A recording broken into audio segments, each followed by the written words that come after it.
আমার সম্পর্কে about me, আমার বিরুদ্ধে এগেনস্ট মি, আমাদের মাঝে অ্যামং আস, তাদের মাঝে অ্যামং দ্যাম, আমার পাশে বিসাইড মি, আমার দ্বারা বাই মি, আমার পেছনে বিহাইন্ড মি, আমার জন্য ফর মি, আমার সামনে ইন ফ্রন্ট অফ মি,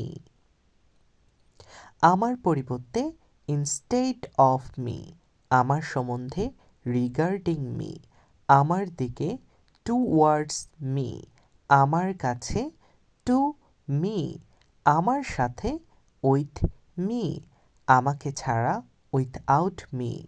আশা করছি এই সহজ ছোট্ট ক্লাসটি আপনাদের অনেক ভালো লেগেছে। ভালো লাগলে সবার সাথে শেয়ার করুন এবং লাইক কমেন্ট শেয়ার করার মাধ্যমে আপনার মন্তব্যটি জানান কেমন লাগলো ক্লাসটি। দেখা হচ্ছে পরবর্তী ক্লাসে, ততক্ষণ পর্যন্ত সবাই ভালো থাকুন, সুস্থ থাকুন। আল্লাহ হাফেজ।